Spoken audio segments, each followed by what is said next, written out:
Shalom everyone. Hari ini kita berjumpa lagi bersama-sama untuk membahas firman Tuhan seperti yang sudah kita bahas di hari-hari sebelumnya. Kita mau belajar sama-sama firman Tuhan supaya kita bertumbuh bersama di dalam kebenaran firman Tuhan ini. Makin hari kita makin kuat di dalam Tuhan, semakin hari kita semakin tidak tergoyahkan supaya kita sama-sama boleh berfungsi dengan maksimal di dalam kerajaan Allah. Hari ini pembahasan firman Tuhan kita akan diambil dari 2 Korintus 12 ayat 9 sampai ayat yang ke-10. Kita akan renungkan dari kedua ayat firman Tuhan ini. Tetapi jawab Tuhan kepadaku, cukuplah kasih karuniaku bagimu, sebab justru dalam kelemahanlah kuasaku menjadi sempurna. Sebab itu, terlebih suka aku bermegah dalam kelemahanku, supaya kuasa Kristus turun menaungi aku. Karena itu aku senang dan rela di dalam kelemahan, di dalam siksaan, di dalam kesukaran, di dalam penganiayaan, dan kesesakan oleh karena Kristus. Sebab jika aku lemah, maka aku kuat. Sekali lagi, sebab jika aku lemah, maka aku kuat. Konsep tentang kekuatan, konsepnya Tuhan dan konsep kita sebagai manusia tentang kekuatan itu sendiri sangat-sangatlah berbeda.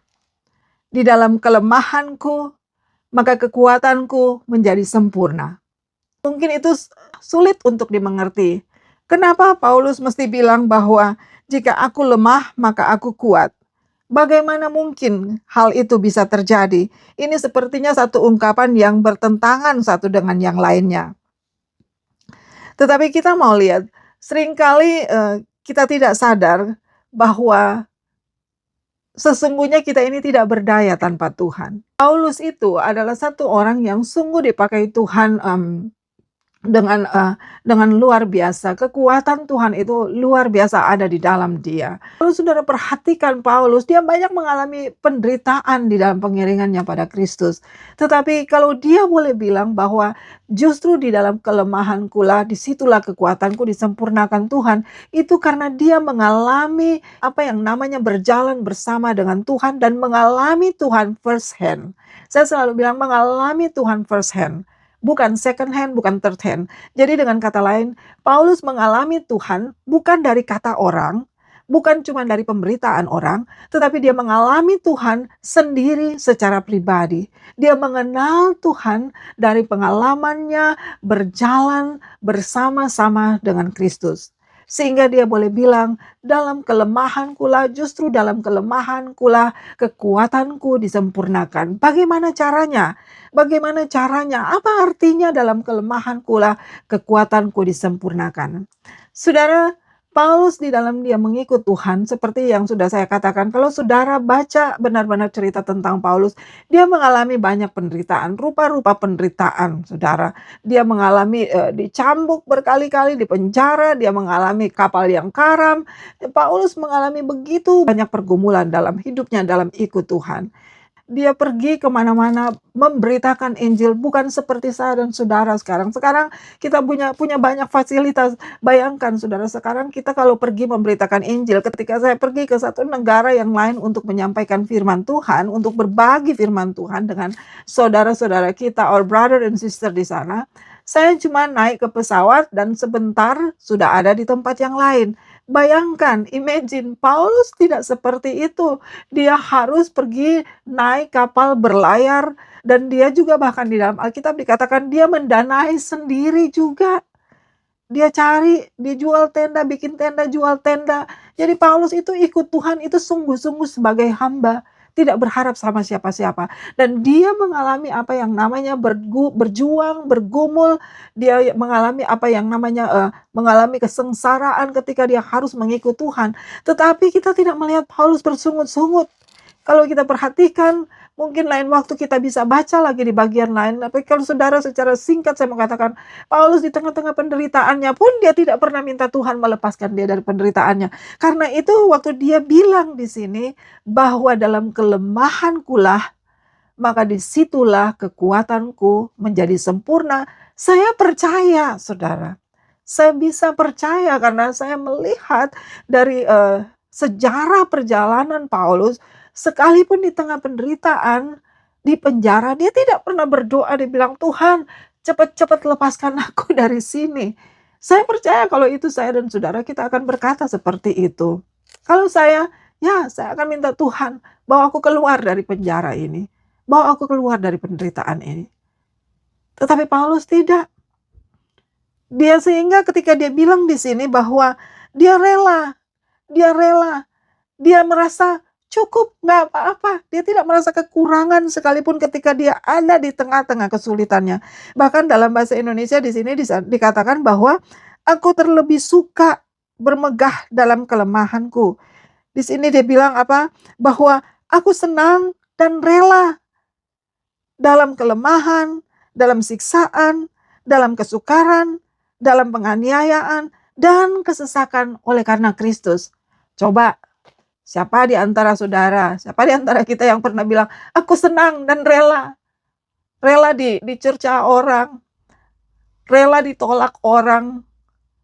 Aku senang dan rela menderita, karena aku harus berdiri di atas kebenaran. Siapa yang pernah ngomong seperti itu? Mungkin belum ada di antara kita yang pernah ngomong seperti itu. Dia tidak ragu-ragu ketika dia bilang, aku senang dan rela. Ada dalam penganiayaan, siksaan, oleh karena Kristus. Ada dalam kesesakan, kesukaran, penganiayaan, oleh karena Kristus. Aku senang dan rela. Nah, inilah yang saya mau kita perhatikan baik-baik. Kenapa dia bilang, dalam kelemahanku disitulah kekuatanku. Dia belajar, dia mengalami bahwa ketika dia berusaha memakai kekuatannya sendiri, maka dia tidak sanggup. Dia tidak sanggup. Dia sama sekali tidak berdaya kalau dia pakai kekuatannya sendiri untuk dia menghadapi persoalan pergumulan hidupnya. Kalau kita berusaha sekuat tenaga untuk melakukan kehendak Bapa dalam hidup kita, ketika kita berhasil dalam satu atau dua hal, akan sangat mudah bagi kita untuk jatuh di dalam dosa kesombongan. Untuk merasa bangga bahwa kita berhasil, kita bisa taat pada Tuhan. Walaupun mungkin kadang-kadang, entah itu kita sadar atau tidak, kadang-kadang kita sebagai manusia ada rasa kebanggaan. Wah, saya berhasil taat sama Tuhan. Tapi Paulus, dia tahu bahwa di dalam kelemahannya, maka kekuatan Tuhan itu menjadi sempurna. Nah, Paulus karena itu, dia mengakui di hadapan Tuhan, dia menyadari, dia tahu persis bahwa dia tidak bisa setia di hadapan Tuhan. Dia tidak akan pernah mencapai garis finish kalau bukan Tuhan yang memberikan kekuatan baginya. Oleh karena itu dia katakan, di dalam kelemahan, Paulus harus menyerahkan kelemahannya pada Tuhan. Paulus tahu dia punya kelemahan. Makanya di bagian lain di dalam firman Tuhan dikatakan bahwa di dalam aku itu sepertinya ada duri di dalam daging. Paulus punya pergumulan. Kita tidak tahu persis apa pergumulan Paulus sampai dia bilang seperti ada duri di dalam daging. Maksudnya ada rasa sakit yang harus dia bawa yang tidak pernah bisa hilang. Dan itu dia tidak akan sanggup menanggung itu. Dengan duri di dalam daging pun akan sangat-sangat menantang Paulus untuk menyerah di dalam pelayanannya. Berapa banyak kali dalam hidup kita merasa ingin mundur dari pelayanan. Berapa banyak kali di dalam hidup kita merasa, aku mau quit dari komitmenku di hadapan Tuhan. Aku mau berhenti dari perjanjianku di hadapan Tuhan. Dulu waktu aku bertobat, dulu waktu aku sakit, dulu waktu kita banyak pergumulan, kita banyak berjanji pada Tuhan. Kita banyak bilang, Tuhan aku mau melayanimu, Tuhan aku mau setia kepadamu, Tuhan aku mau mengasihimu, Tuhan aku mau menghormatimu, Tuhan aku mau mengutamakan Engkau. Tetapi dengan berjalannya waktu, dengan adanya kesukaran demi kesukaran, seringkali dengan gampangnya kita memutuskan perjanjian kita dengan Tuhan. Janji yang kita ucapkan sendiri, kita batalin sendiri sepihak, saudara. Kita nggak nanya-nanya sama Tuhan, udah mundur sendiri. Kekuatan kita terbatas. Tetapi kalau kita serahkan kelemahan kita pada Tuhan, maka Tuhan seperti yang dikatakan di sini, dia bilang, cukuplah kasih karuniaku bagimu. Apa artinya itu? Itu kalau Tuhan bicara, itu ya dan amin. Tuhan nggak salah-salah ngomong. Udah ngomong baru, "Oh iya ya, itu kurang tepat. Oh iya ya, salah ya." Enggak. Kalau Tuhan bilang, "Cukuplah kasih karunia-Ku bagimu," itu berarti ya, Dia mensuplai kasih karunia, kekuatannya bagi kita dengan cukup, tidak kekurangan. Dengan kata lain, anak-anak Tuhan, gereja Tuhan, engkau tidak akan pernah kekurangan kasih karunia Tuhan. Sekalipun kita pikir kadang-kadang kasih karunia Tuhan itu tidak cukup, tetapi kasih karunia Tuhan itu selalu cukup. Iblis yang selalu berusaha membohongi kita, membisikkan di telinga kita, "Mana kasih karunia Tuhan? Kalau memang Tuhan sayang, kamu nggak bakal sakit. Kalau memang Tuhan sayang, kamu pasti sukses dalam segala hal ini dan itu." Karena sekali lagi konsepnya Tuhan berbeda dengan konsep saya dan saudara. Konsep Tuhan berbeda dengan konsep dunia. Konsep Tuhan apalagi dengan iblis berbeda, totally different. Benar-benar jauh berbeda. Kalau manusia menganggap kekuatan itu yaitu kalau kita tidak pernah bergumul, kalau kita tidak pernah merasa bahwa kita struggle di dalam untuk bertahan, kita struggle untuk kita mencapai kesuksesan, maka itu yang namanya kekuatan.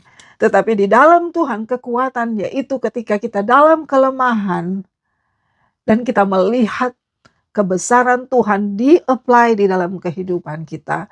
Paulus punya kelemahan dan hanya karena Tuhan, Paulus boleh berhasil menyelesaikan pertandingan imannya. Sehingga sebelum dia menutup mata dia bilang apa? "Aku telah menyelesaikan pertandinganku dengan baik." Oh saudara, Paulus itu begitu confident, Paulus itu begitu percaya diri. Bukan karena dia kuat, bukan karena dia pintar, sekalipun memang dia pintar.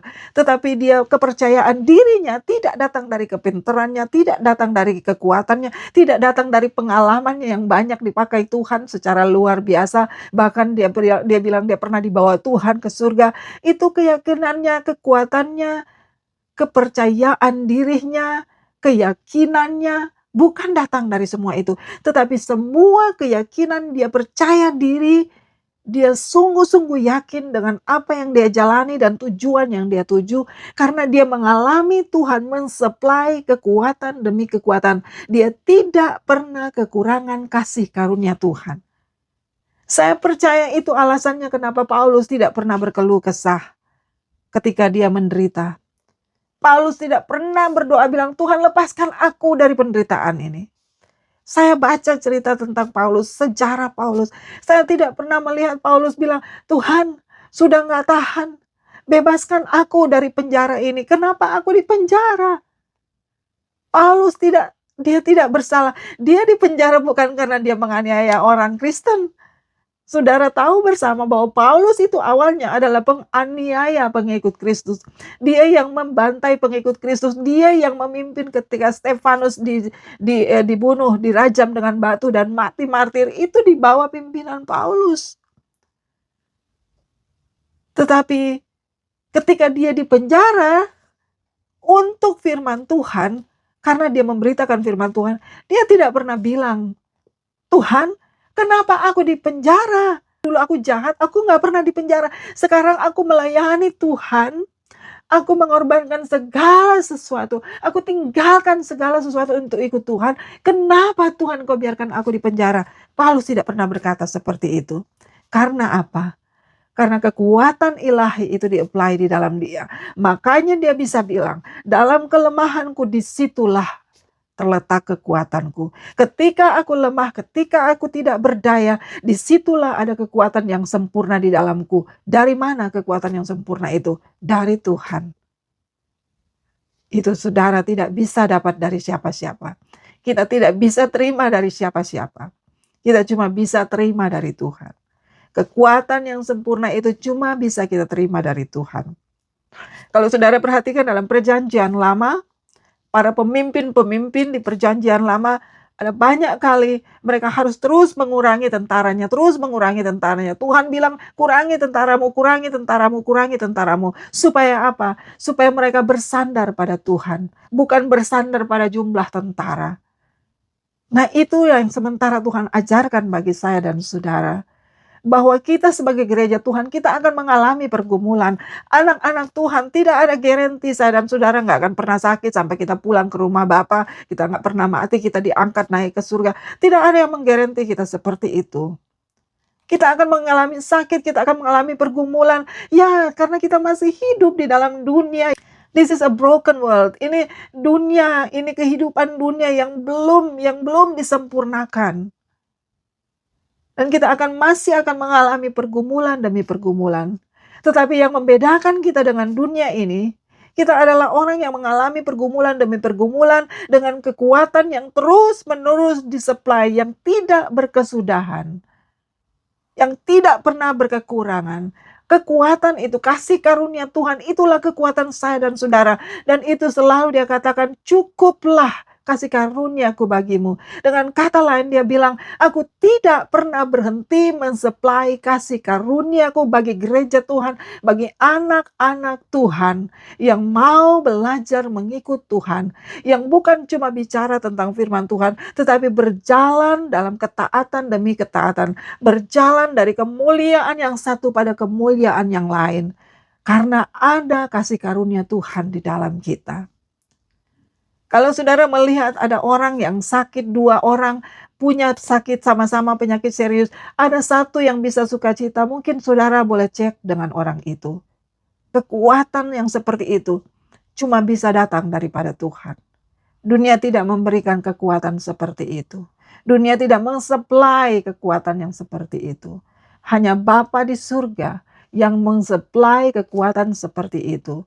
Kekuatan yang membuat saya dan saudara bisa tetap punya damai sejahtera dan sukacita di tengah-tengah kesulitan demi kesulitan yang kita hadapi.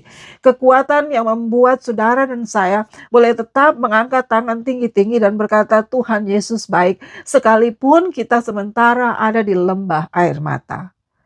Orang yang ikut Tuhan, kita pun akan mengalami masa sulit, kita pun akan mengalami masa duka cita, kita akan mengalami masa-masa pergumulan yang akan membuat kita menangis, yang akan membuat kita berduka, tetapi kita selalu tahu dan kita belajar dari keadaan demi keadaan, hari demi hari, bahwa sekalipun kita ada di dalam masa-masa duka cita, masa-masa pergumulan, masa-masa kita harus berjuang dengan sakit penyakit yang kita hadapi, kita tidak pernah kehilangan damai sejahtera, kita tidak pernah kekurangan sukacita, karena Tuhan selalu mensuplai itu secara setia, secara berkecukupan di dalam hidup saya dan saudara. Dengan demikian, tidak ada tempat bagi saya dan saudara untuk berbangga dan menjadi orang yang sombong. Apapun yang kita bisa lewati, separah apapun pergumulan kita dan kita bisa lewati, kita bisa keluar dari situ sebagai orang yang bukan saja sekedar sebagai pemenang, tapi kata firman Tuhan lebih dari pemenang. Tidak ada tempat untuk saya dan saudara menjadi sombong. Karena apa? Karena itu semata-mata hanya kasih karunia Tuhan. Tuhan tidak pernah berjanji bahwa kita akan melewati perjalanan yang penuh dengan bunga-bunga saja dalam hidup ini. Tetapi Tuhan sudah ingatkan bahwa ikut Tuhan itu adalah perjalanan pikul salib. Ikut Tuhan itu adalah perjalanan yang menuntut penyangkalan diri dari saya dan saudara.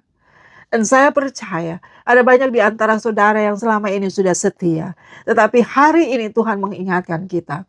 Ketika kita mengalami pergumulan demi pergumulan, yang membuat kita tidak kekurangan damai sejahtera, yang membuat kita tidak pernah kekurangan sukacita, yang membuat kita masih bisa angkat tangan tinggi-tinggi dan berkata, Tuhan Yesus Engkau baik, sekalipun kita sementara ada di lembah air mata, sekalipun kita sementara berada di tengah-tengah badai, kita masih bisa angkat tangan dan katakan, Tuhan Yesus Engkau baik. Kita masih terus berapi-api melayani Tuhan.